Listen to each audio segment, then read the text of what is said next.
E galera, beleza?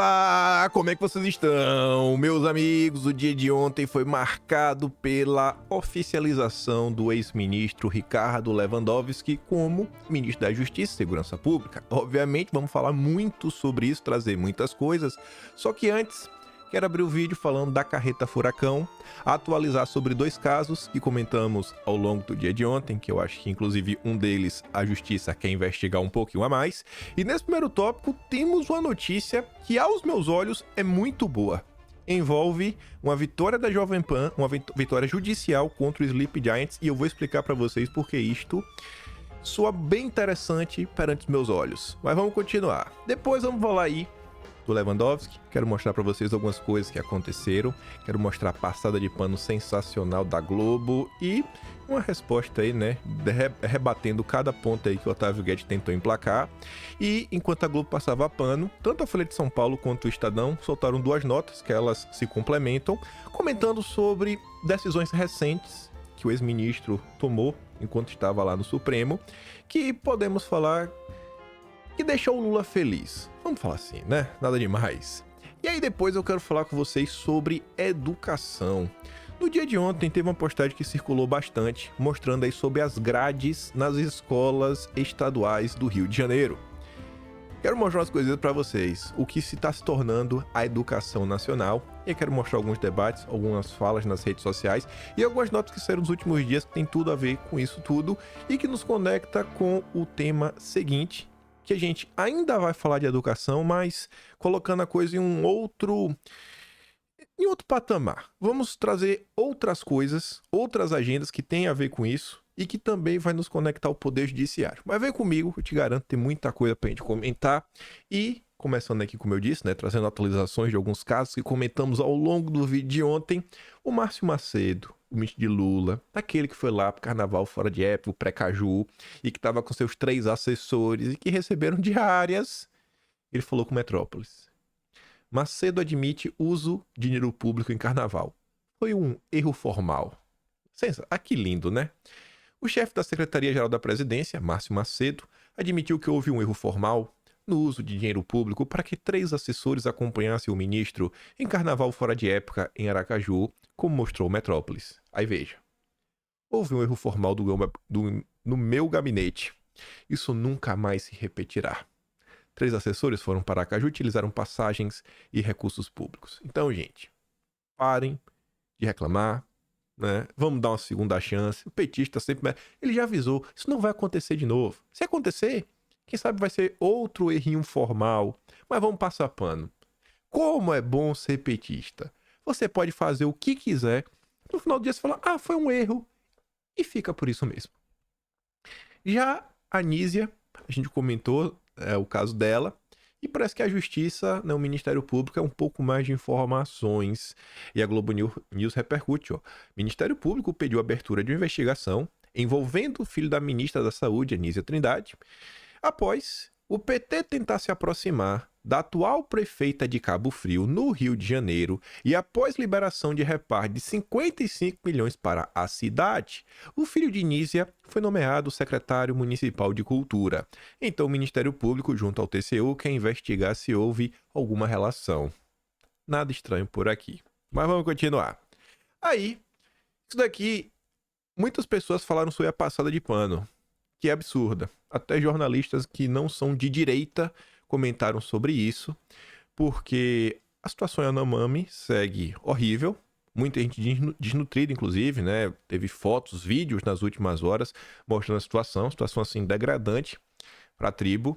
E aí a Helene Cantanhede, vocês podem ver, né, ao vivo na Globo News, fala o seguinte: apesar de tudo isso, a situação grave que eles se encontram, o Estado brasileiro, apesar de tudo isso, né, a situação dos Yanomamis é grave e o Estado brasileiro não está dando conta.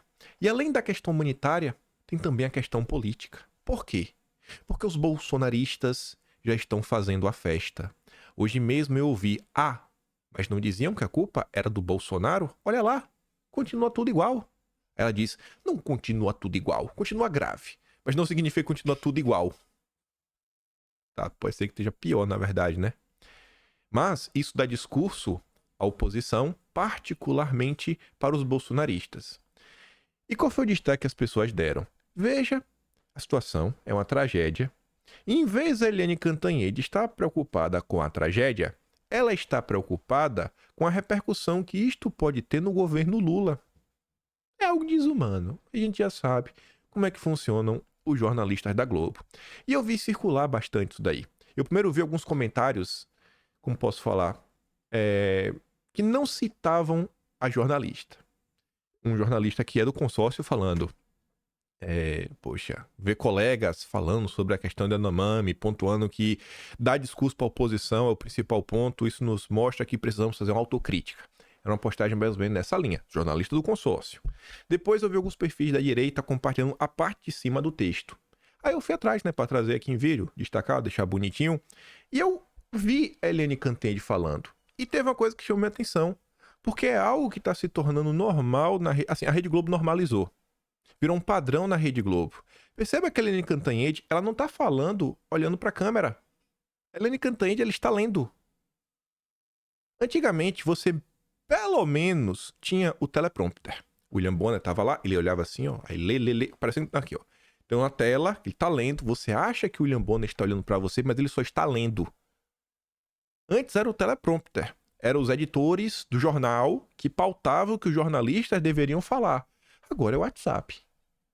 E a Eliane Cantanhede já se mostrou que é uma pessoa que tem linha direta com Lula. Ela já desmentiu o Jorge Pontual ao vivo uma vez. Ela disse que desmentiu, que o Lula mandou uma mensagem para ela. E depois ela falou que o Pacheco também está assistindo, porque também mandou um WhatsApp para ela. Então assim, o que é que está se tornando? Isso aqui não é mais jornalismo.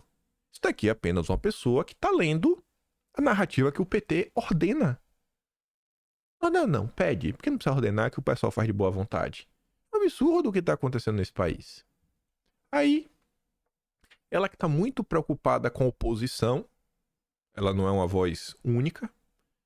Em live com o Genuíno, militante fala em destruir Michele Bolsonaro. Em live com o ex-presidente do PT, o Genuíno, a coordenadora do SINASEF, que é o Sindicato Nacional dos Servidores Federais da Educação Básica, Profissional e Tecnológica, Eunira Vilela, falou sobre a necessidade de destruir politicamente e, quiçá de outras formas, a ex-primeira-dama Michele Bolsonaro. Essas outras formas a gente fica meio assim, né? E vejam só, este vídeo não é de agora, ele circulou no dia de ontem, mas foi uma live do dia 22 de dezembro do ano passado, ou seja, 20 dias atrás, não muda muita coisa. Na mesma esteira, Elenira faz uma autocrítica em relação à habilidade comunicativa da esquerda.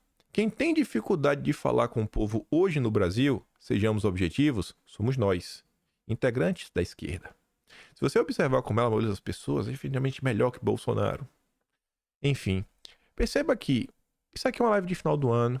Eles estavam, inclusive, discutindo sobre eleições. Depois nós falamos do Genuíno, falando sobre isso. Veja que a esquerda já está preocupada. Como podemos melhorar o nosso discurso para falar com mais pessoas? E eu vou voltar nesse tema lá na frente, quando a gente falar de educação. Como podemos moldar o nosso discurso para a gente colocar a nossa agenda para reverberar de uma maneira maior? A gente conseguir falar com mais pessoas defendendo as mesmas coisas. Então, fazendo autocrítica. Aí, tem uma notícia que eu achei muito boa. Muito boa. Não é só porque venceu, é isso aí. Tem que mostrar pro Sleepjet que eles estão errados. Não é só isso. Mas é o seguinte. Uma decisão judicial, vocês sabem, que existe algo chamado jurisprudência. Quando você cria uma jurisprudência, cara, é um negócio diferenciado. E outra, além da jurisprudência, o fato do Sleepy Giant ter perdido, cara, assim, ele perdeu, foi condenado aqui, ó, ressarcir, multa, papapá, pagar as postagens. Você pode se referir ao caso, olha, o grupo que já foi condenado na justiça, por perseguição, etc. Então isso começa a colar, se torna um rótulo. Exatamente o que a esquerda faz diariamente com a turma da direita. E isso daqui é importante, porque vocês já viram diversas pessoas que se tornaram alvo dos Sleepy Giants ao longo dos anos. Aí tá ali, ó. A nona vara civil do Tribunal de Justiça de São Paulo decidiu, em decisão publicada na quarta-feira, dia 10, que a campanha difamatória encampada pelos ativistas do grupo Sleepy Giants Brasil contra a Jovem Pan, abre aspas, transcendendo os limites legítimos de seu direito de liberdade de expressão, uma vez que representa não uma simples crítica, mas, aspas, a verdadeira ofensa à imagem e honra, fecha aspas, por meio de afirmações depreciativas e inverídicas. Aspas de novo. A iniciativa #Desmonetiza Jovem Pan vincula a autora a atos antidemocráticos e a propagação de discurso de ódio sem comprovar a verossimilhança de tais declarações. Ademais, percebe-se que a atuação diverge inclusive de seu objetivo, visto que macula a democracia e a circulação de informações e do livre debate público ao afirmar que a autora deliberadamente apoia atos golpistas à democracia brasileira. Aí agora pense naquelas discussões sobre internet, rede social, aqueles órgãos que já estavam assim, esperando, quem sabe, chegar a eleição municipal para fazer uma parceria com os Sleepy Giants. Cara, isso daqui tem peso. Isso daqui tem peso. Isso daqui pode acabar por fechar muitas portas e enfraquecer parte aí da narrativa e do discurso da esquerda. Finalmente, a justiça se debruçou sobre o caso. Na sentença, o magistrado reforça que a iniciativa do Sleepy Giants Brasil não busca a transmissão de conteúdo de interesse público, mas sim depreciar a empresa perante patrocinadores, gerando severos abalos às suas parcerias comerciais e prejuízos financeiros, sendo inconstitucional. Assim, o juiz condenou o grupo ativista digital a acessar a campanha contra a Jovem Pan, excluiu os grupos criados no WhatsApp que tinham como finalidade a difusão da campanha difamatória sob multa diária de R$ 1.000, além de indenizar a empresa em R$ 20.000 e pagar as custas processuais. Da mesma forma, a ação também condena as empresas Facebook e Twitter à obrigação de excluir os conteúdos difamatórios vinculados pelos Sleepy Giants nas plataformas digitais, incluindo também publicações do Instagram e sob multa diária de R$ 1.000. Anteriormente, a Justiça de São Paulo já havia decidido que a campanha do grupo ativista digital contra a Jovem Pan é ilegal e deveria ser interrompida imediatamente. E o advogado do caso, o João Frederico Mansur, fala o seguinte, a sentença proferida pelo magistrado reconheceu que a Jovem Pan foi injustamente e ilegalmente atacada pelos Sleepy Giants Brasil. A conduta ilegal dos Sleepy Giants, bem como reconheceu o magistrado, transcendeu os limites da liberdade de expressão, caracterizando a ofensa à imagem e à honra da Jovem Pan. Se hoje foi contra a Jovem Pan, amanhã algum dos grupos que já se sentiram penalizados pelo Sleepy Giants podem recorrer na justiça e inclusive citar este caso, apontando que o Sleepy Giants seria alguém com comportamento recorrente. Essa daqui é uma vitória importante. Vitória importante. Parabéns aí para a Jovem Pan. Parabéns. E já que estamos falando de justiça, vamos falar, né, do principal assunto do dia de ontem. Todo mundo já sabia, a gente já tinha comentado, mas ontem foi oficializado. Agora, o Lewandowski é o novo ministro da Justiça e Segurança Pública. E aí na cerimônia, que teve a foto, ele, o Lula e o Dino, o Lula me fala isso daqui, Vou dar play. Eu também sempre sonhei que a gente deveria ter na Suprema Corte um ministro com a cabeça política, que tivesse vivenciado a política. Não que o que está lá não tenha, mas ninguém que está lá tem a experiência política que tem o Sarantino, a experiência de deputado, a experiência de perder a eleição, a experiência de ganhar a eleição, a experiência de depois, ser deputado federal, depois ser eleito governador, 2 vezes senador. Essa é uma experiência que nós não temos nenhuma prática. Eu acho que ele se atrapalhou. Eu acho que ele viu que fez besteira e começou a tentar dar uma consertada, mas no final do dia não muda nada. Sempre sonhei que a gente deveria ter na Suprema Corte um ministro com a cabeça política. Um órgão que deveria ser a Corte Constitucional, ficar, presa na Constituição. Mas o Lula acha que seria uma coisa muito boa, né? Ele sempre sonhou com esse dia de você politizar um órgão que deveria ter um comportamento, né, preso à Constituição. Eu só estou comentando, na verdade, para quê? Para estar registrado. Porque eu sei o que vocês pensam. Mas é sempre bom municiar vocês com mais informação. Qualquer pessoa que junta Lé com Cré já tem a sua opinião formada sobre isso. Mas é bom municiar. É bom mostrar porque tem pessoas que não acompanham o que acontece no Brasil, que aí, às vezes vê uma coisa dessa e fala, meu Deus, não é possível. Aí você fala, sim, é possível, cara. É por isso que você tem que acompanhar o que está acontecendo no país. Para de ficar só vendo notícia de futebol.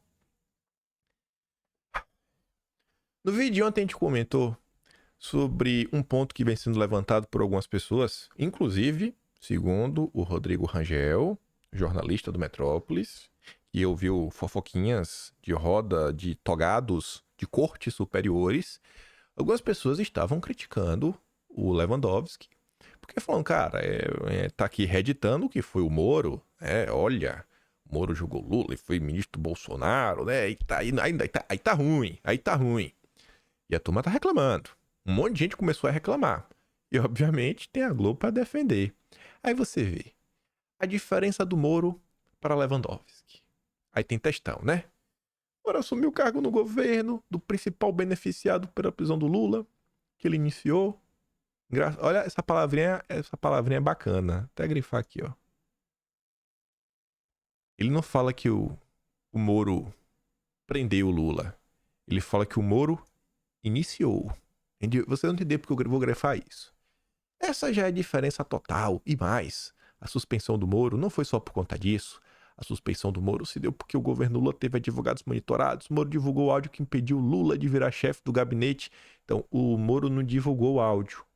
Ele tá falando aqui do Bessias. O Moro retirou o sigilo e o Jornal Nacional, o maior jornal do Grupo Globo, foi que compartilhou. Só fez tirar o sigilo. Só ganhou espaço e comoção pública porque o Jornal Nacional resolveu compartilhar. Foi o Jornal Nacional, não foi o Moro. Vamos continuar. O Moro anexou a ação do Palácio dias antes do primeiro turno. O Moro tomou a decisão que pediu Lula de se candidatar. Será que foi o Moro? Tá bom. A condenação e virou ministro do Bolsonaro. Ele tem um leque de motivos para ser considerado suspeito e, mais uma vez, mostra que a comparação não é adequada. Diz Otávio Guedes sobre o senador Sérgio Moro ter dito, depois do anúncio do Lewandowski, como novo ministro da Justiça, que aceitar cargo em ministério não é e nunca deveria ter sido causa de suspeição. E aí, quando fala da Lava Jato, pelo menos nisso o Deltan se move. Quando falavam disso na época Bolsonaro, o Deltan estava calado. Mas tudo bem, né? Não adianta ficar falando nada. E aí ele respondeu. Essa aqui é uma resposta do Deltan ao tweet anterior, que ele sai elencando algumas coisas. Aí você não entender porque eu grifei iniciou. Que o próprio Deltan vai explicar.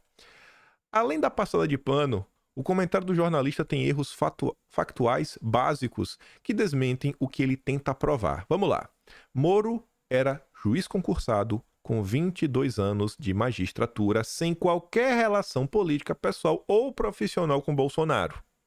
Ao contrário de Moro, Lewandowski foi uma indicação política direta do Lula para o Supremo em 2026. Justamente em razão das boas relações pessoais entre eles. Então isso difere por completo o que aconteceu no governo Bolsonaro do que está acontecendo agora. Um já era juiz, quando tomou as decisões, o outro se tornou juiz da Suprema Corte por indicação política. Já existia uma relação. Dizem que, inclusive, a relação de ambos vem desde a década de 70, da questão lá dos metalúrgicos, do ABC, de sindicatos. Então não é a relação de agora. A primeira condenação de Lula foi confirmada pelo TRF4, que aumentou a pena, e também depois pelo STJ. Juridicamente, depois que o caso sobe para a segunda instância, o juízo da condenação passa a ser o TRF4 e sai da alçada de Moro. Lula só foi preso porque a maioria do Supremo, que o jornalista convenientemente omite de sua análise, negou um habeas corpus preventivo solicitado pela defesa de Lula. Posteriormente, o TRF4 deu a ordem de prisão, que foi encaminhada a Moro apenas para execução. Então, por isso que ele fala, o Moro iniciou. É porque não foi o Moro que ordenou a prisão. Foi o TRF4. Ainda na resposta do Deltan, ele fala assim, o jornalista novamente omite vários fatos de sua análise. Omite que Moro deu a primeira sentença que condenou Lula em março de 2017, 15 meses antes do início do processo eleitoral de 2018. Bolsonaro sequer um candidato viável ou cogitado com seriedade pela imprensa e pela sociedade naquele momento. Omite que no primeiro turno das eleições de 2018 havia 13 candidatos oficiais, de modo que, se for verdade a sua tese, as decisões de Moro não beneficiaram apenas Bolsonaro, mas todos os demais candidatos. Isso elimina a relação de causa e efeito que o jornalista tenta provar entre as decisões de Moro e a eleição de Bolsonaro, a qual desconsidera todos os demais fatores complexos de uma campanha eleitoral. Novamente, diz que a decisão que impediu Lula de se candidatar foi de Moro, mas já vimos que o juízo da condenação era o TRF4 e quem autorizou a prisão de Lula foi o STF ao negar habeas corpus preventivo pedido pela defesa de Lula. E ele ainda fala mais algumas coisas. Essa é a Rede Globo. Este é o Brasil. E a gente tem que ir registrando porque ninguém mais tá nem aí, né? Ninguém mais tá nem aí, eu digo assim, a turma do consórcio. Cabe a nós, pessoas que não concordam com o establishment, sair pontuando algumas coisas. Quem também acha que o que está acontecendo não é bacana é o ex-ministro do Supremo, Marco Aurélio Mello. Como vocês podem ver, ele critica a ida de Lewandowski para o Ministério da Justiça. Aspas para o ex-ministro. O caminho deve ser o inverso, do Ministério da Justiça para o Supremo. O ministro aposentado, se auxiliar do presidente da República admissível a qualquer momento, isso não passa pela minha cabeça. Mas, paciência, é o Brasil desarrumado. Quando eu falo assim, demissível é o seguinte, imagina, você pega um cara de 50 anos, 60 anos, você bota lá, pô, é ser ministro. O cara não se aposentou. O cara tá preocupado com o futuro dele. O cara quer fazer um bom trabalho, quer saber, pô, se eu for demitido aqui, o que eu vou fazer? Como é que eu vou me aposentar? Agora o cara tá aposentado. Tá de boa. Aconteceu agora. Então, assim, em tese você não teria o mesmo medo, sabe? De ser demitido, de perder o cargo, etc. e tudo mais. Enfim. E aí, como eu disse pra vocês, teve duas notas que se completam. Ambas falam sobre os mesmos casos, assim, tem casos que ambas as matérias falam, mas tem casos que só a Folha de São Paulo falou e outros casos que só o Estadão falou. A Folha de São Paulo, ela não fala de coisas que extrapolam ali o círculo Lula. Não fala, por exemplo, de casos ligados ao PT. Que, querendo ou não, pô, o PT é o partido do Lula. Já o Estadão fala sobre isso. E aí eu quero comentar. A gente vale a pena relembrar e viver. Decisões de Lewandowski cruciais para Lula no Supremo envolveram o filho, Moro e Odebrecht. Não é o filho do Moro, é o filho de Lula. Ex-presidente da corte liberou material hackeado, trancou processos e criticou a de Moro para parte da justiça. Aí tá ali, né? Lewandowski, o novo ministro da Justiça no governo Lula, expediu em seu período como magistrado decisões e votos que foram cruciais para o encerramento definitivo de processos e investigações relacionados ao Lula. Foi ele, por exemplo, que primeiro despachou contra o uso de provas do acordo de colaboração da Odebrecht na Justiça e, posteriormente, ano passado, o Toffoli, né, toda a utilização do material foi barrada em ações penais. Lewandowski se notabilizou como opositor veemente da Operação Lava Jato na Corte e foi crítico da nomeação do Moro para o Ministério da Justiça após a eleição de 2018, tendo citado esse fato em votos. Relembre algumas das medidas de Lewandowski. Primeira, liberação das mensagens da Operação Spoofing. No plantão judiciário do fim de 2020, Lewandowski concedeu acesso à defesa de Lula aos arquivos apreendidos pela PF no âmbito da spoofing. Esse material continha as mensagens no aplicativo Telegram entre procuradores da Lava Jato, incluindo diálogos com o então juiz Moro. Trechos desses diálogos já tinham sido publicados pela Intercept, pela Folha, as conversas, né? Você já sabe. O Ministério Público Federal foi crítico à liberação desse material, defesa de Lula, e pediu que a mídia fosse revista, o que foi negado. A partir da liberação das mensagens, vieram à tona centenas de páginas de outras conversas dos procuradores por meio de perícia feita por contratados da defesa de Lula. Essas novas mensagens acabariam servindo de base para duas medidas posteriores, também de responsabilidade de Lewandowski: a anulação do uso de provas do acordo de colaboração da Odebrecht e a paralisação de ação penal da Operação Zelotes, que mirava negócios do filho mais velho de Lula, o Lulinha, né? O Luiz Cláudio. Aí outra, declaração de parcialidade e anulação das medidas de Moro. A mais importante das medidas favoráveis a Lula no Supremo foi a declaração de parcialidade do Moro na condução de casos contra o hoje presidente. A decisão não só contribuiu para devolver os direitos políticos do petista, permitindo sua candidatura em 2022, como anulou as provas que tinham sido coletadas em buscas em 2016. E se inviabilizou processos a que Lula ainda respondia no Paraná, São Paulo e no Distrito Federal. A parcialidade de Moro foi decidida em sessão da segunda turma por 3-2, com o voto do Lewandowski, do Gilmar Mendes, da Carmen Lúcia. E aí quem votou contra?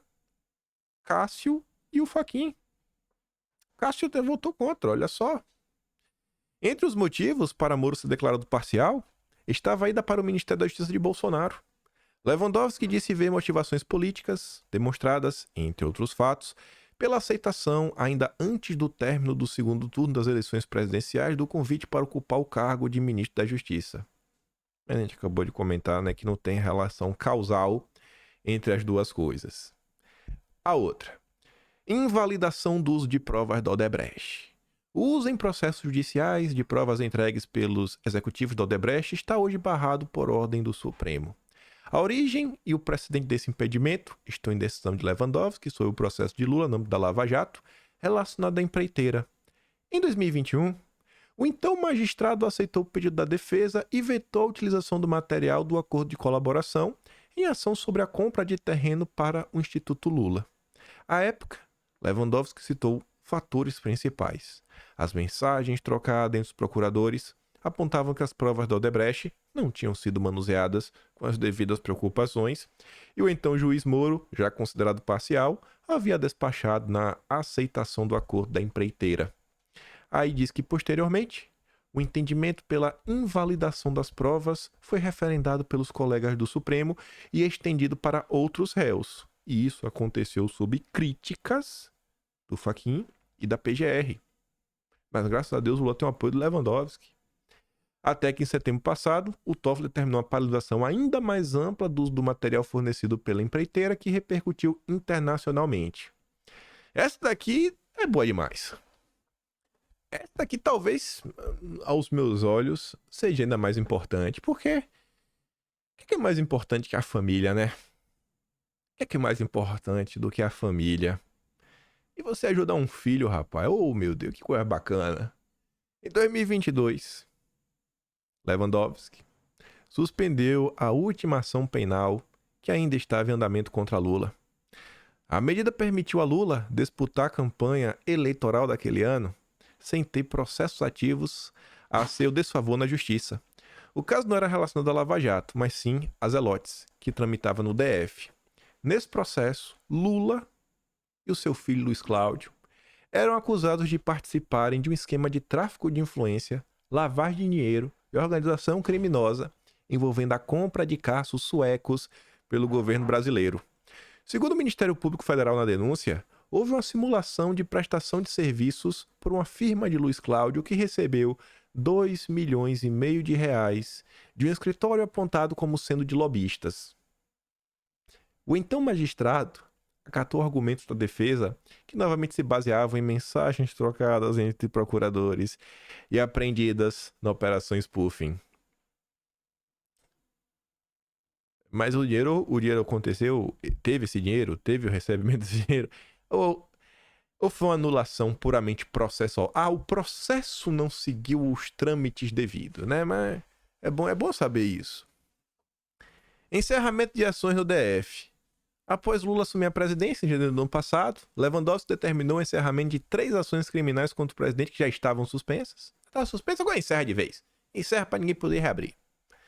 Além dos casos de compra do terreno pela Odebrecht e dos caças suecos, também foi afetado um processo originalmente aberto em Curitiba, que abordava doações feitas pela empreiteira para o Instituto Lula, que com certeza não tinha nada de errado. A Odebrecht doar dinheiro para o Instituto... Não, óbvio que...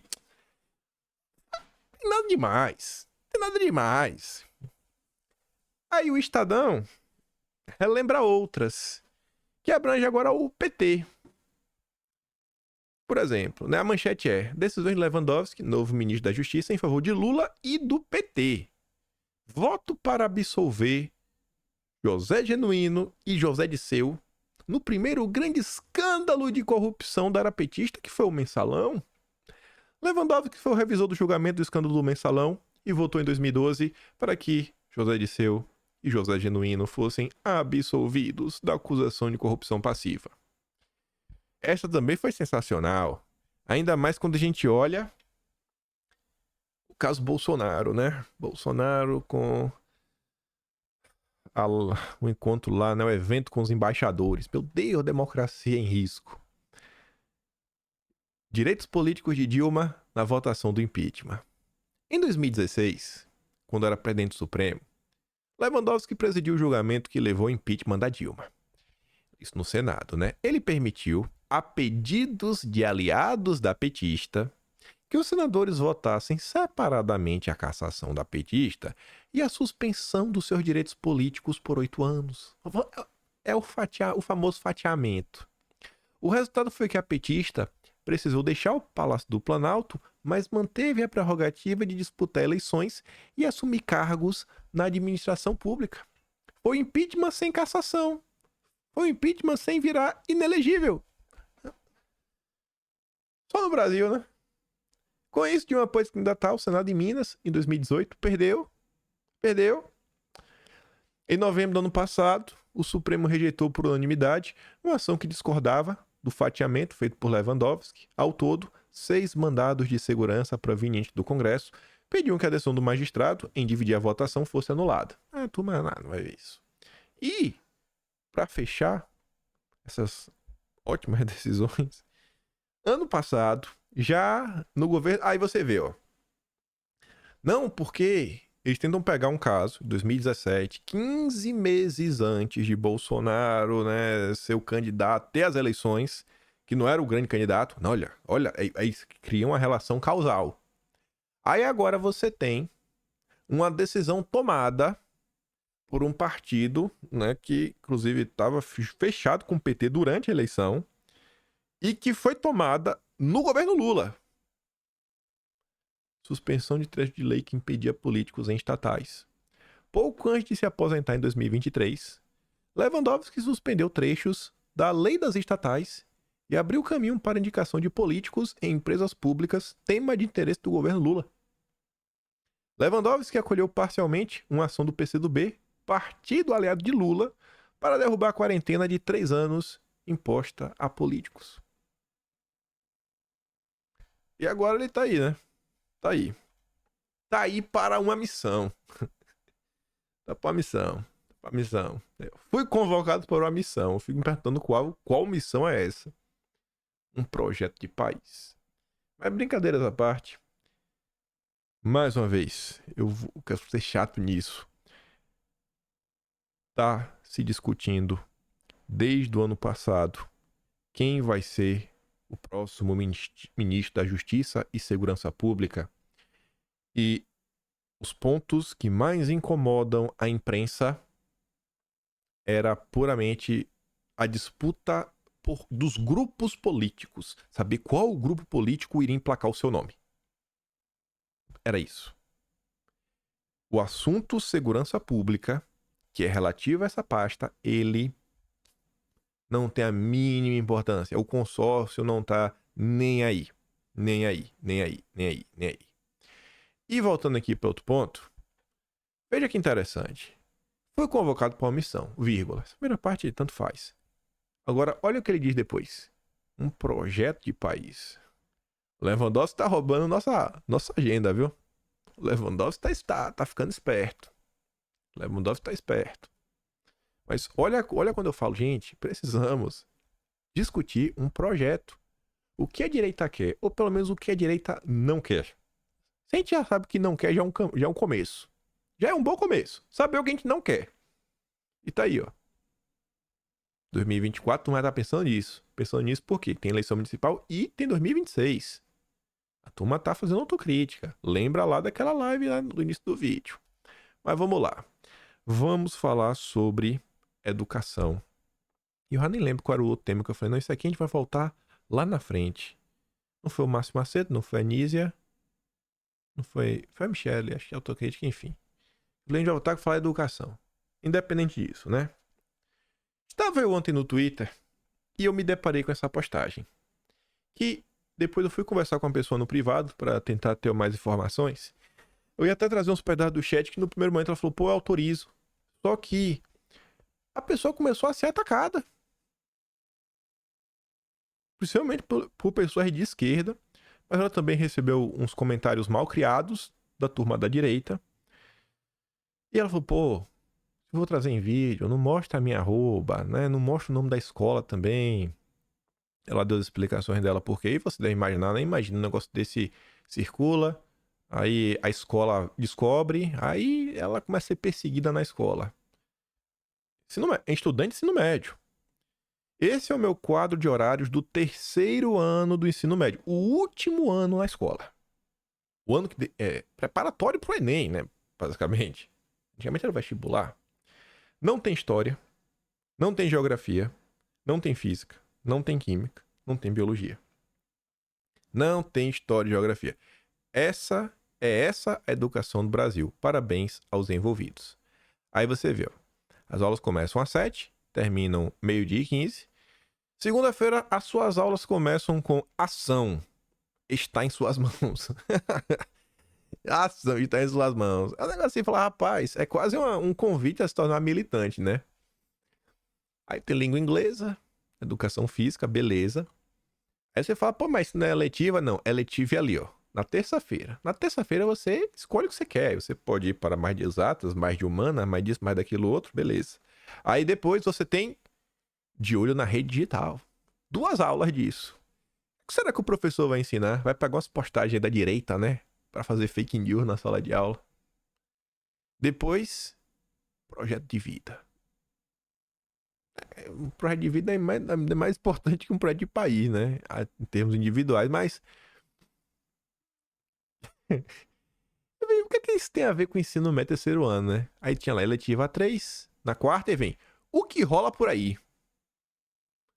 Tem cara que ser mais uma nota onde o professor vai falar, por exemplo, teve algum assunto aí woke, identitário, no Big Brother, né? Aquelas decisões de preconceito, diversidade, o professor leva para discutir em sala de aula. É a cara do professor de história ou do professor dessa matéria. Depois tem de novo, a ação está em suas mãos. Aí na quinta, parece que fizeram de propósito. Não, coloca aí matemática e português que é importante. Porque aqui é basicamente um convite pro aluno faltar. Pro aluno não ir pra escola. Eu falo assim, não, cara. Quinta-feira é o único dia que você realmente tem que vir. É o dia que realmente tem aula. Que é português e matemática. Aí na sexta tem sociologia. E depois o que rola por aí de olho na rede digital. É o dia que... Sexta-feira, né? Um dia mais leve. Pra você já sair inteirado das fofocas do final de semana. Aí eu falei, rapaz, aí... Silvano, isso aqui deve ser fake news. Aí eu, até já adianto, perguntei. Eu falei, pô, menino, aí me conta isso aí. Isso aqui é verdade, não é verdade? Tem mais informações? Ela falou, pô, você pode checar lá no site da Secretaria Estadual do Rio de Janeiro que você vai encontrar.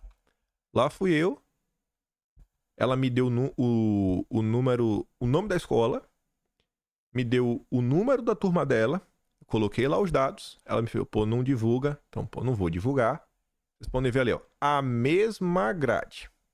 A mesma grade, ó. A dela, a minha. A minha tá até com a letra um pouquinho diferente. Tudo bonitinho, ó. Educação, governo. Site oficial da CE Educ. Tá aí. É a grade oficial. Aí ela saiu fazendo... Ah, não. Aí eu lembro. Eu fiz um comentário, eu perguntei pra ela. Já eu mostro o comentário que eu fiz certinho. E aí, pra não deixar dúvidas também, sei que ali já tá o site oficial da Secretaria de Educação. Você vê, ó. F. Vasconcelos. Kim, a rede estadual paulista está exatamente assim. Eu sou professor efetivo. Basicamente, no ano que antecede o ingresso na universidade, os alunos têm aula de projetos. Um mais besta do que o outro. Os professores da rede reclamam disso há tempos, mas não são ouvidos. O outro cara é o comentarista da vida como ela é. Kim, em São Paulo é assim. Nesse ano recebi alunos de lá que vieram com notas apenas de português e matemática. Acredito que nossos deputados de São Paulo poderiam nos esclarecer acerca disso. Aí um perfil chamado William. Minha sobrinha, que está no ensino médio, me diz que realmente estão tirando as matérias como História, Geografia, Ciências, Biologia e Física. O que está acontecendo? Alguém pode explicar? Eu explico. Isso daí é o tal novo ensino médio. É o novo ensino médio.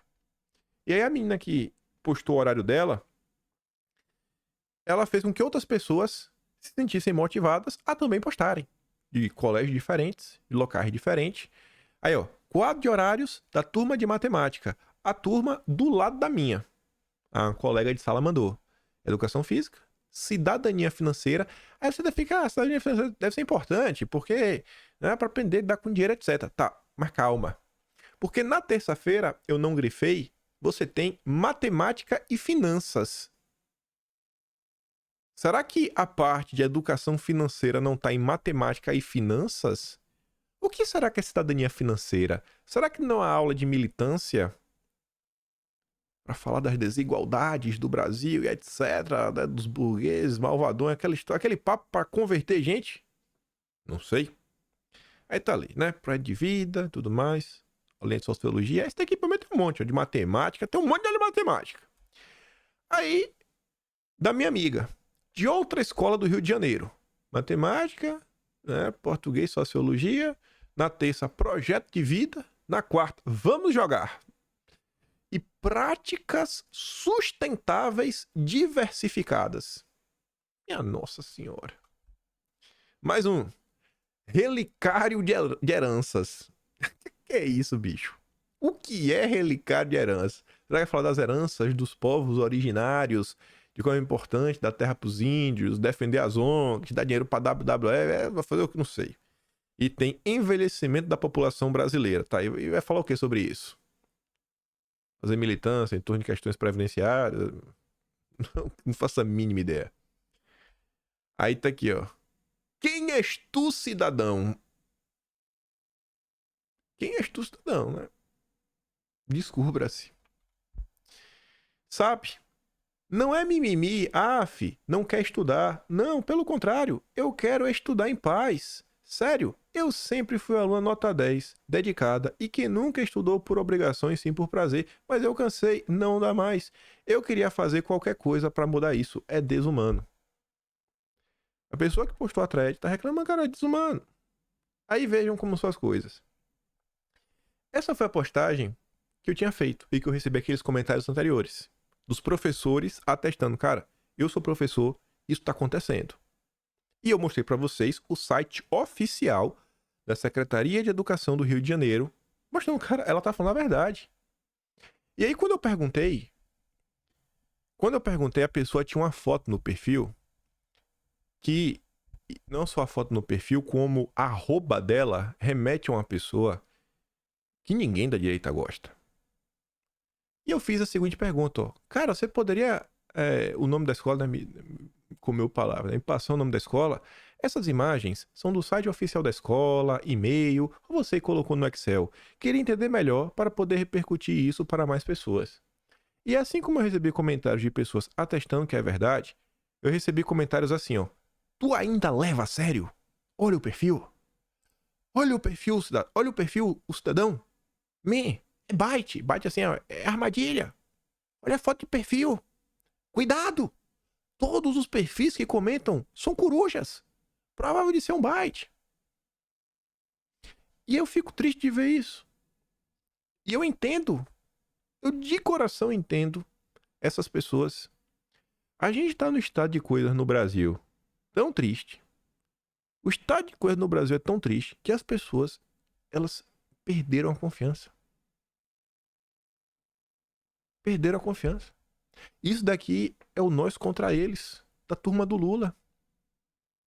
A direita, ela vem sendo tão atacada por tanto tempo que as pessoas estão tão reativas, sabe? O cara vê uma bola de assoprar, o cara acha que é uma cobra.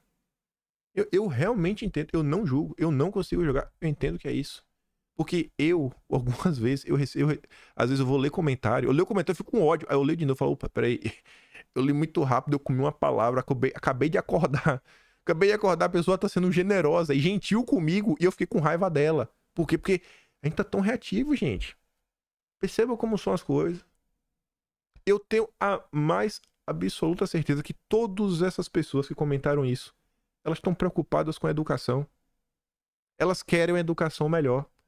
O que está acontecendo com o nosso país?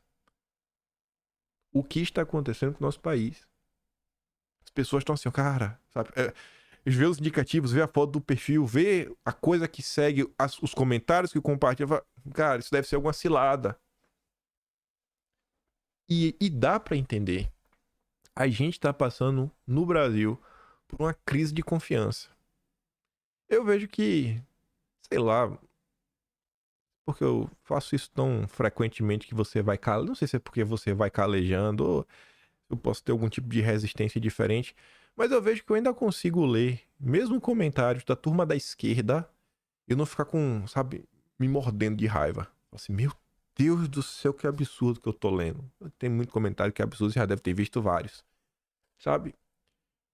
E às vezes tem até uma coisa interessante. Às vezes outro trago um comentário de alguma pessoa que pelo menos não é da bolha de direita, não é da bolha bolsonarista, que eu falo, gente, olha isso aqui, aquele ponto, pá, tem uma coisa, tem outra. Olha o que tá acontecendo com o Brasil. E aí eu pergunto pra vocês, porque eu não tenho uma solução. O que nós poderíamos fazer pra gente melhorar esse cenário? O que nós poderíamos fazer? Porque isso daqui, cara, são pessoas cansadas de serem perseguidas. Cansadas de serem enganadas. Mas isso daqui é de doer. E você vê, a pessoa que fez essa postagem, ela tá preocupada com a educação. Ela tá reclamando. Não é um... As pessoas estão nessa exatamente por atestar que, poxa, não é uma pessoa direita, não é uma pessoa bolsonarista. Mas você vê que ela realmente tá preocupada. Ela tá reverberando. Ela tá mostrando isso de outras escolas. Ela tá fazendo uma campanha, tentando alertar pessoas, ela marcando todo mundo pra alguém jogar luz nesse assunto. E quem que se preocupa com isso na maior parte do tempo? Sério mesmo, assim, sem tentar politizar muito. Poxa, o pessoal da esquerda tá precisando tomar uma chacoalhada. Fala, pô, galera, eu não acho que os caras fazem isso, sabe, de forma inocente. Mas no final do dia, na maior parte do tempo, são as pessoas de direita que estão mais preocupadas. E aí muitas vezes os jovens de esquerda, eles acham que não, eles acham, a turma da direita, não sei o que, blá, blá, blá, quer fazer isso, quer fazer aquilo outro, e às vezes eles não percebem. E a gente não tá conseguindo chegar nessas pessoas. É uma pessoa que tá pedindo, gente, eu só quero voltar a ter aula das matérias comuns. É só isso que eu quero. Como chegar lá? Aqui foi outra postagem de outro professor da rede de ensino. E ele falando sobre esse projeto de vida, né? Ele fala, ó, infelizmente, é a isso que a educação do Rio de Janeiro se reduziu. Um bando de pseudodisciplinas, obedecendo ao Grupo Lema.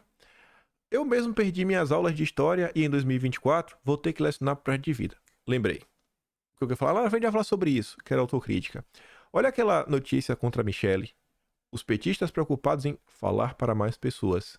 Esta daqui é uma agenda que nós somos totalmente contrários. Eu acho que a maior parte das pessoas de direita são a favor daquela educação, né? Sem muito tititi, sem muito... Cara, português, matemática, ciências, física, química, que é bem diretaço.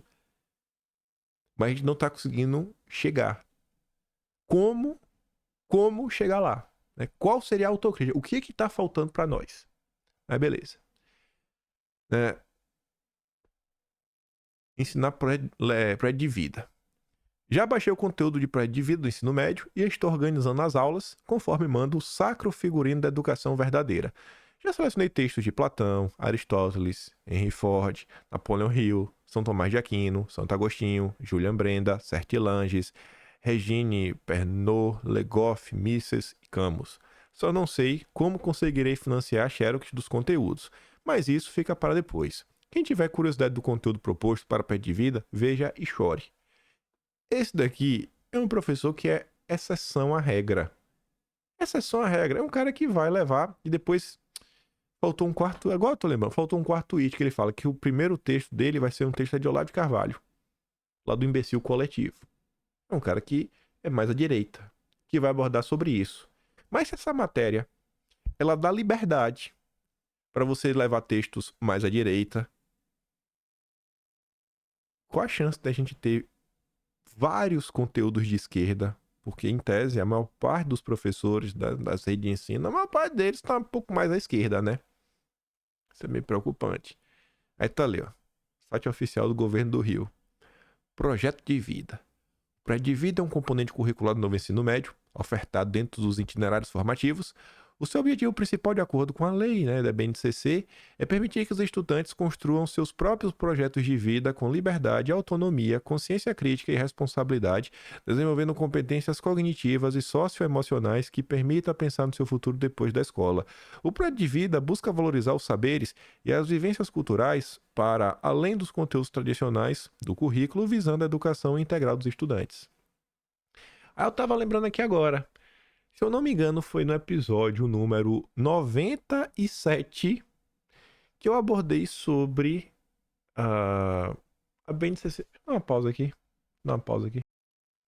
Tô dizendo 97. Era um episódio que foi tão doce. Eu começava a falar do Renova BR, falar do Deltan, aí ó, Luciano Huck, mais Luciano Huck, Turma do Lema, Renova BR, Fundação Lema, Tabata Amaral, aí falava do Paulo Artung, como o Randolph Rodrigues estava tentando ver se emplacava, o Artung e o Luciano Huck para ser candidato. Em busca de renovação, eu falava mais do Renova BR. Foi a primeira vez que eu usei esse fundo, assim, mais bonitinho. Aí falava de Eduardo Mufarege, falava da Croton, a Torpona, a questão da educação. Nova orientação do Partido Novo incomoda afiliados. Aí tava o Eduardo Mufarege, Moro, Moro, enfim. Agenda 2030, a gente falando tudo sobre isso. Tarpon, Somos Educação, Turma do Lema. E aí começava, BNCC. E lá atrás, como mostrar para esses estudantes que estão mais à esquerda, cara, isso é a nossa pauta. Hoje é o vídeo 1539. No 97, nós da direita já estávamos falando contra a BNCC. E aqui eu destacava coisas estranhas da BNCC em relação ao ensino religioso. Coisas da BNCC em relação às ciências, que estava gênero e orientação, dimensão da sexualidade humana, respeito à diversidade, cidadania dentro de ciências, geradores de diversidade biológica, ambiente genótipo e porque as diferenças de condições sociais não são suportadas por fatores biológicos, mas sim por históricos. Diversidade explicada pela diversidade fenótipa, direitos e deveres, pertencimento à sociedade, direitos e deveres dos cidadãos. Tem coisa, agenda woke, vocês estão ligados. Socioemocional. Isso aqui vem tempo de vida, com certeza. Aí tinha ética e cultura. Família tradicional versus a família moderna. Esse primeiro aqui. Família tradicional versus família moderna. Ai, meu Deus do céu. A indústria alimentícia, o sofrimento animal e o uso de agrotóxicos como um problema socioeconômico. Olha aí. E a gente comentando aí recentemente várias matérias mostrando, olha, eles querem que a gente pare de comer carne. Eles estão tentando criminalizar comer carne vermelha. Olha ali, ó. Olha o agrotóxico. Rapaz! Eu nem lembrar de tudo isso. Economia e produção, violência, machismo. Fala de machismo. Ai, meu Deus do céu, velho. Tinha um monte de coisa. É história. História tinha várias. Olha aquele segundo, ó. Não, o primeiro. A vida em família. Diferentes configurações em vínculos, configurações de família. Tem algumas diferentinhas. Narrativa sobre familiares, narrativa sobre escola, formas de vínculos sociais, Convivência e responsabilidade, formações familiares do século XXI e formações familiares do passado. Para deixar claro, ó, lá atrás era uma coisa, agora é a família do futuro, a família da picanha. As diferentes formas de organização da família e da comunidade, os vínculos pessoais e das relações de amizade. Família monoparental, homoparental, adoção, diversidade. Lindo demais. Ó, o último ali, ó. Anarquismo e protagonismo feminino. Movimentos civis da história do Brasil. Anarquismo no Brasil, sindicalismo, feminismo, movimento negro no Brasil e integralismo. Aí o de cima. O mundo em conflito. Primeira confusão, né? Papapá. Questão da Palestina. Revolução Russa. Crise capitalista de 29. Capítulo do século XX. Crise de 29. Estado keynesiano. Neoliberalismo. Revolução Russa. Czarismo. Socialismo real e científico. Trotskismo. Leninismo. Stalinismo. Aí tem tudo menos, sei lá, bicho. Olha, não vou nem falar, tem que ter coisa aí ligada a conservado. Não, nem isso. Aí falava que eram os deputados eleitos lá ligados a grupos políticos, né? Que o cara foi eleito e tinha ligação com o grupo político. Aí tem gente que era ligado ao Renova, gente que era ligado ao REPS, ao Lema, ao Acredito, ao Livres, ao Agora e gente que era ligada a mais de um grupo. Relembrar e viver. Falamos isso há quase 1.500 dias atrás. Aine Klucker, MBL, Fábio Osterman. Jesus. Thiago, isso foi um dossiê bacana. Tava aprendendo como é que faz um dossiê. Ó. Bancada Lemos, políticos rapazes pelo segundo homem mais rico do Brasil. Mas enfim, vamos lá. Vamos voltar. Nem pensei que o vídeo ia seguir esse rumo. Vai, porque eu não tô conseguindo. Mas fechou, foi. Fechou aqui a apresentação. Tá gravando. Aí pronto. Aí vamos voltar. Estamos aqui em pré de vida, né? Governo Lula encerra o ano com 194 milhões de cortes em livros didáticos. Bacana aí, viu? Qual é o projeto de país da direita para a educação? Que tá claro, gente, que nem os estudantes estão satisfeitos. Nem os estudantes estão... Ou pelo menos tem alguns estudantes que não estão satisfeitos. E aí, pra fechar, que tinha muito mais coisa, mas não vai dar tempo, esse texto aqui abre um leque para outras discussões, mas principalmente vai ficar para amanhã. Porque é tipo o caso da Jovem Pan, onde você começa a gerar uma jurisprudência. Um assunto vai levando outro, vai levando a outro, e aí fala de educação, diversidade, e vai falar sobre um caso que aconteceu em Harvard e o que está acontecendo no Brasil em termos já de decisões de tribunais de justiça, de novos concursos, que agora tem cota para isso, cota para aquilo, mas a gente comenta depois. Só que vejam só, calcinha com bolso. Tem até a ver com a questão do Lewandowski, essa nota. Vai cair bem. Estamos admitindo que o furto de celular acontecerá em toda festa de rua ou mesmo sem festa. E o que o Sandenberg queria falar? Apareceu na categoria esperteza. Calcinha com bolso de zíper na frente para levar o celular. Novidade para o carnaval. Uma espécie de contra-malandragem para escapar dos furtos, devidamente anunciada nos sites de roupas femininas. Coloquei no Google calcinha com bolsa e aparecem diversas opções de modelos e preços. Há cuecas também, mas não tem, digamos, a mesma graça. A recepção da imprensa foi positiva. Grande sacada, sair massa, calcinha com bolso. O que fazer, né? Trata-se de um trade-off diante de uma onda de furtos e arrastões. A ideia, ao que parece, saiu do Rio de Janeiro, mas o problema é nacional. Na festa da virada do centro de São Paulo, um cara foi apanhado com 17 celulares, e isso antes da meia-noite. Nos divertimos com a história quando comentamos na CBN, mas depois deu um baixo astral. Caramba, gente. Então estamos rindo, porque neste carnaval seremos mais espertos do que os bandidos. Estamos nos acostumando a viver nesse caos de violência e insegurança que se tornou o Brasil. Estamos admitindo que o furto de celular acontecerá em toda a festa de rua ou mesmo sem festa, num simples passeio na praia ou no parque? É da vida social? A resposta logo só pode ser algum truque de sobrevivência. E se o bandido for violento? Aí é torcer para escapar com o mínimo de danos.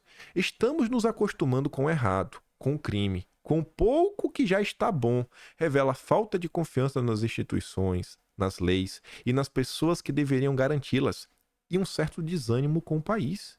Há pelo menos 4 décadas, a economia brasileira segue nessa toada. Algum crescimento, inflação, pasmaceira, recessão, pequena recuperação, outra estagnação. Na medida, o PIB e a renda real evoluem em torno de 1% ao ano.